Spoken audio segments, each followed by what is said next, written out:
Hey there, Aquarius. Thank you so much for joining me here today. My name is Halen. You start this reading in the past position with the Fool card and this exchange here, okay? And when you look at this on the surface, all of these cards, your top spread of the reading, it's really surface level. It makes a lot of sense. But when we add in these clarifiers, the meaning becomes so poignant and deep, okay? So you're showing me here in your past position that you are having a new beginning with how you exchange energy, okay? It doesn't matter in what dynamic this is. This could be in a work relationship. This could be meeting the same archetype, the same pattern in a person over and over and over again, whether it's a boss or a lover, whatever it is, a friend. But with the poet here, I love the layer that this adds to this message in your past, where this to me is like your kryptonite.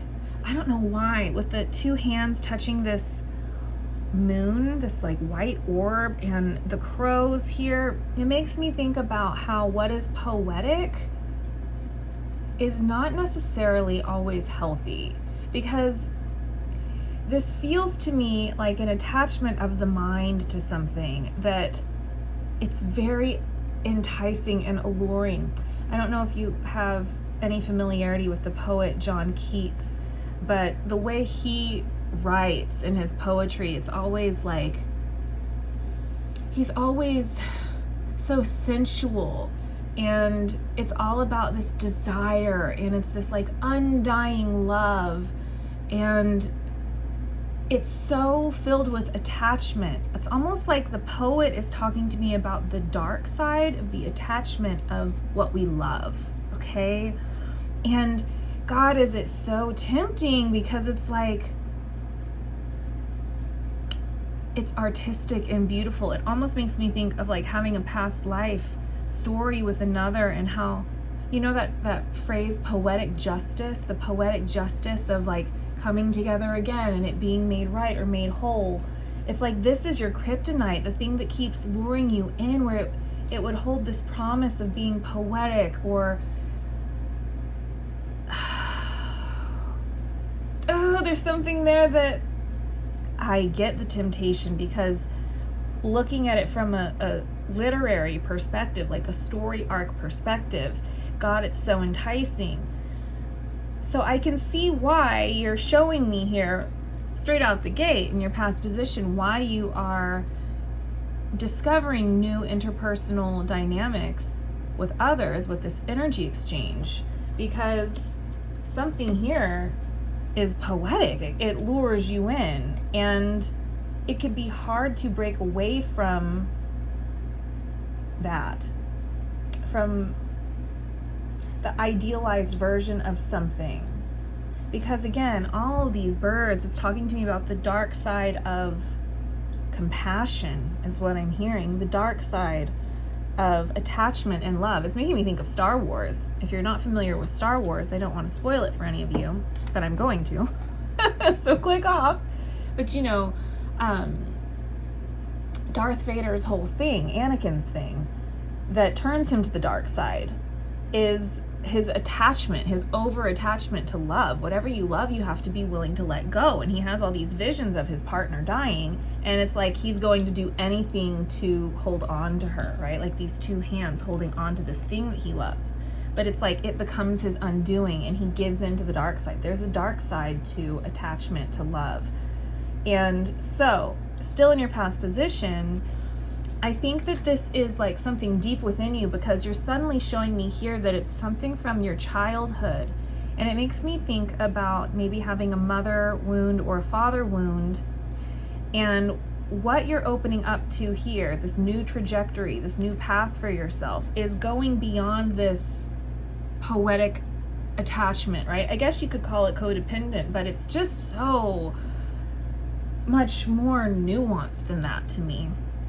And it's showing me here your nectar. And I feel like your nectar is what's blooming within your heart here. And it's like you being allowed to feel and be fully of yourself, because something about this poet that you were attached to you were attached to something poetically. Such a weird way to put it. But God, I can see it so clearly. It's like something about that attachment, it's almost like being married. Like it limits you, it holds you back, and it doesn't allow you to be who you truly are, which is showing up as this big open circle. Even here, when you were a child, you're in the center of yourself, this circle. It's like when you were whole, when you were allowed to be truly alive and full in your body and here, extremely present and not attached to the poetry, the ideal, right, of something, of someone that feels like, again, I'm thinking of karmic attachments, previous lifetime stories and long-held sagas with energies outside of you, but it's like, do they allow you, Aquarius, to be who you truly are? I keep thinking specifically about a father wound for some of you. I'm thinking about an Aquarius that I know who has a very deep father wound all of a sudden. And in a way, it's like it took her until her 40s to step into the wholeness of who she was when she was a child, back when her father still chose her. And she had to let go of the poetic justice of things ever working out in that aspect of her life. Instead, this is like a reclamation of your wholeness, of who you truly are. And it's making me think of Capricorn's reading, which preceded yours. We're looking at this planet Saturn here with the ring around it. And it's like Saturn has dealt you some hard blows as a child, throughout your life. And this is what you are allowing yourself to blossom beyond, right? The black and white of Saturn, you're growing beyond that. There's something here that is, it's like the black and white are merging and bringing you to this newer, blossomed, full perspective of how you allowed the poetry of something and its lure, its kryptonite effect on you to limit you and hold you back, and essentially not allowing you to fully live based on an energy outside of you. And this whole exchange, right, where you're now trying to, I wouldn't even say trying to, you are growing beyond, I want to say living your life for everyone else. And so your current energy shows you with this, it looks like a very successful career or hobby, or this is just the internal work that you're doing. But we've got the Starborn, and this is like you're cracking out of the egg, really stepping into yourself here. This does feel, maybe some of you are going through your Saturn return. It has the energy of that, of like going through this rite of passage where you say fuck it and you rejoin the world again, right? It's like she's stepping back into the world again, stepping back into the workforce again. Maybe that's what some of you are doing, or joining a community. Maybe it's just waking up from a dark night of the soul, or like this sort of coma in a sense, to what's actually here for you now. It's like you were never given the chance to fully be born or to live. It's like maybe this is talking about soul retrieval work. That's absolutely really what we're describing. And letting go of an attachment that felt poetic to you. Like it's I can see why it's alluring, because karmically it has that poetic justice in it, and it's really beautiful. It's not like, oh, that person's toxic, or no, there's a lot of love and beauty in a dynamic with an energy outside of you that no wonder it would keep luring you back in or pulling you back in, because it's so enticing. It's the dark side of love, the dark side of compassion. Because love is attachment, right? We all, if you have a child, you're attached to your child. I mean, it's difficult, right? This life is filled with attachment, and that's what we're here for. But in a way, there's something that held you back to where you're just now being birthed. You're just now being born. It's kind of like when people go off to college and discover who they truly are, right? I mean, like, that's the metaphor that you have going on here. So again, showing this idea that you are now liberating yourself. And for some of you, I wonder if you've been like celibate or shy or something like that for a long time, held back, reserved because of this Eight of Swords here. You know, Aquarius, you're pretty quirky, you're pretty funky. But this freedom, this freak flag of yours, this is what you're stepping into, and it's talking about your animal body to me here with this Kairos card. I don't actually know what this card is about. I think it's about mythic time. Not Chronos, but Kairos. But it's always pointing out this wolf eye to me. And it's like you're stepping into this more wild, untamed version of yourself, who you truly are, and who you were never allowed to truly be, because again, there was something holding you back. It was almost like, it's that idea of I want to be a good boy, or I want to be a good girl in the eyes of my parents, or I want to be the good wife, or the good mom, or the good husband, or the good father. And it prevents you from stepping fully into the role of your untamed, true, individualistic self. This is very much about your individuality and your freedom. In a way, this poetic attachment kept you feeling trapped and limited, and not able to truly be as open and wild and free and untamed as you truly are. It's like I'm reading a book right now called The Night House, and it's actually suddenly making me think of that, about wearing your wild skin, like wearing a pelt. And this is like who you are when you are truly wild. Because again, these crows, see, the crows of this poetic attachment are what held you back. And I get why they're alluring.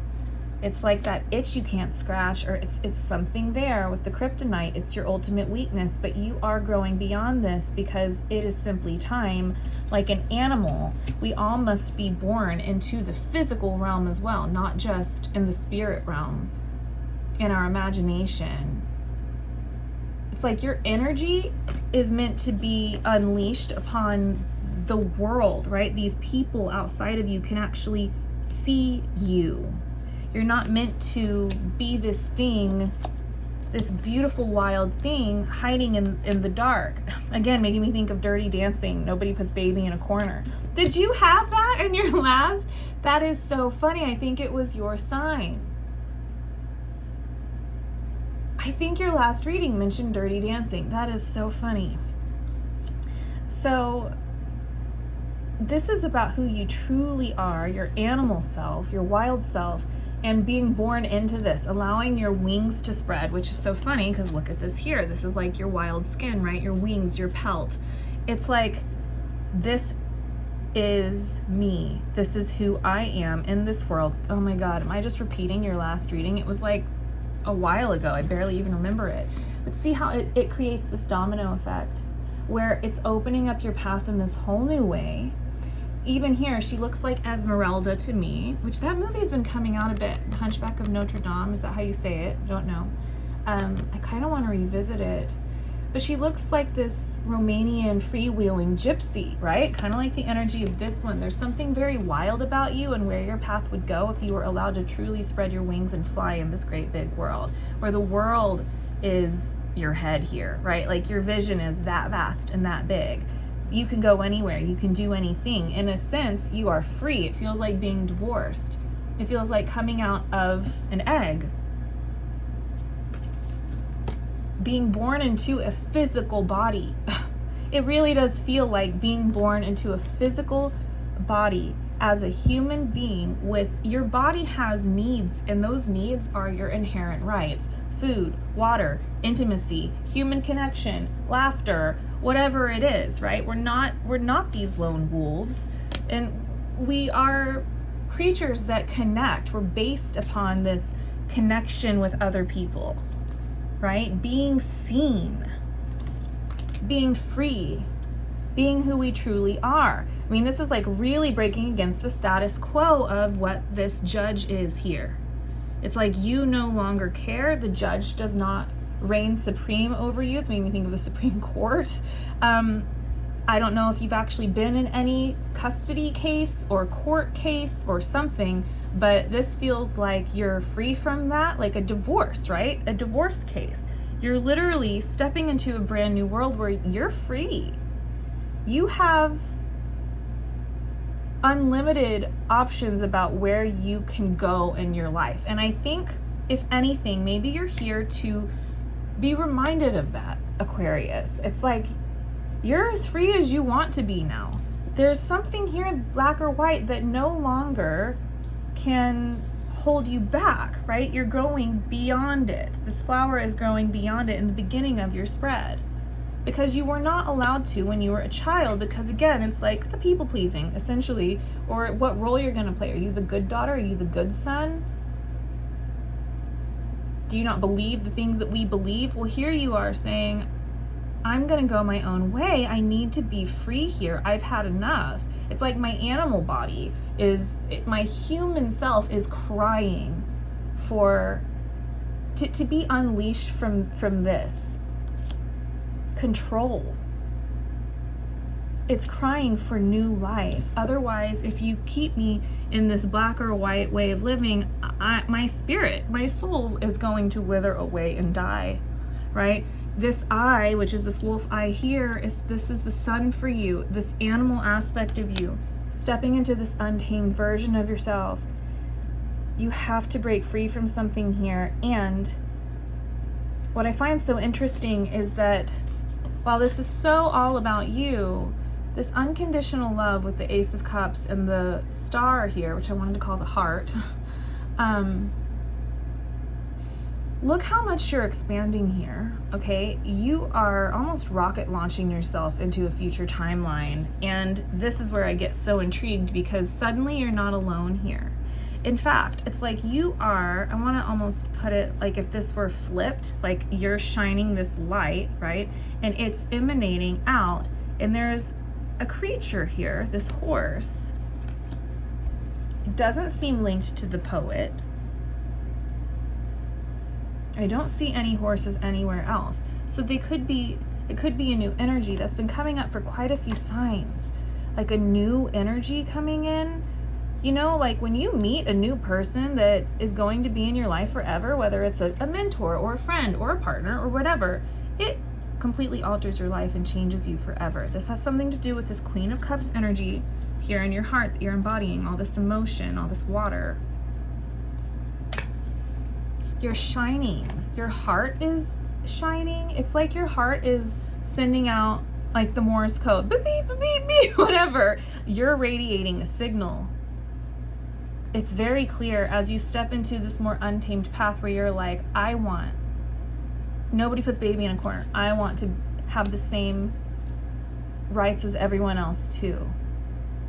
I want this freedom, right? And the horse is all about freedom. So there's a free agent. You're saying, I want freedom. This is your light shining out. And suddenly it's like you're being hunted. I don't think it's bad, but there is something on its way to your light as you send out the signal for freedom, your freedom call. It's like your mating call, but it's for freedom. It's interesting though. It's a dark horse that's riding in here.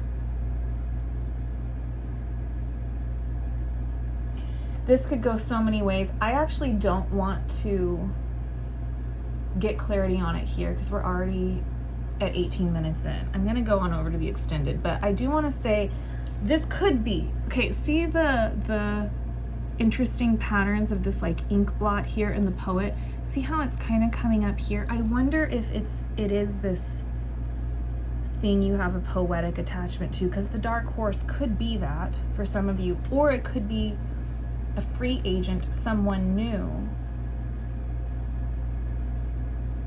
It's being drawn to your light like a moth to a flame, and I just really want to see who this hunter is. Not you.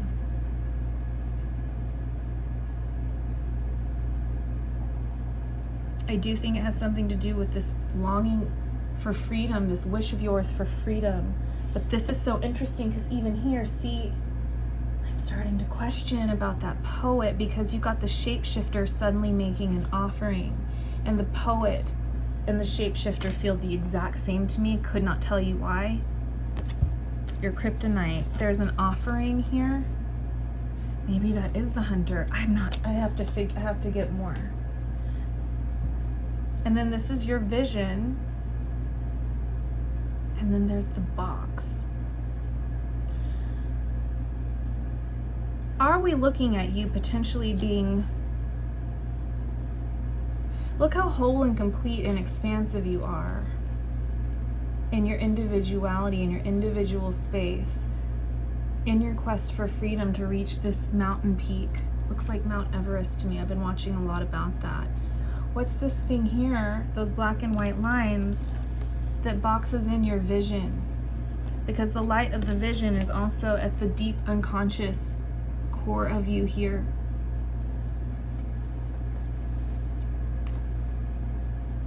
You got the lovers and the five of voices at the bottom. You're maybe at a crossroads, aren't you? It's clear here. I'm not gonna keep. Look at how, here's where another energy comes outside of you. You feel like you're on similar paths. This one is choosing. They feel like the hunter. Someone outside of you here has a choice, and this is you sending out your signal, going on your own path. And then we end on, whoo, you've got the Hermit, which is all about your individual self, your freedom, your vision at the peak of this mountain. But they've got the Moon and Death. What are they gonna choose here? This is wild. It's almost like, does someone have to end something to make an offering towards you? Because you look like, whether you're male or female, you're showing up as this individual the whole time, right? You see her. She's been showing up the entire reading. Because she's from the same deck, I guess. They're all the same woman in all the cards.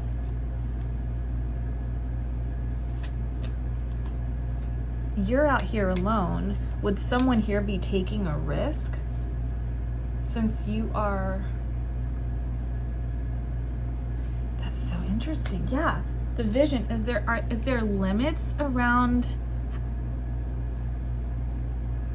you and a dynamic with an energy outside of you, with another person?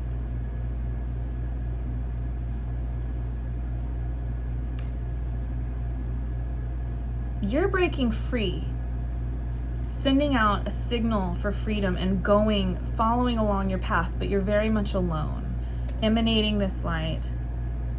And you're at a crossroads, again, where your path, your future, it's unknown. There's an energy outside of you here. I don't even know if you see them.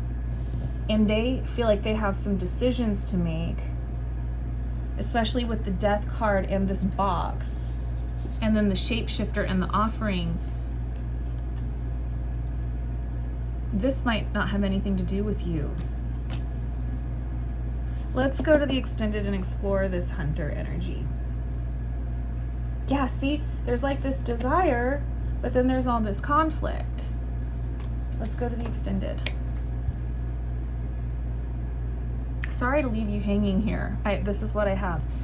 The link to the extended will be through the Patreon at the top of the description box below. I do have private readings paused right now, but if you want to message me, you can do so through my website, halennelah.com. And if this is where we end it, Aquarius, God, I'm so intrigued. I'm so sorry. Thank you so much for being here with me, and I will see you next time.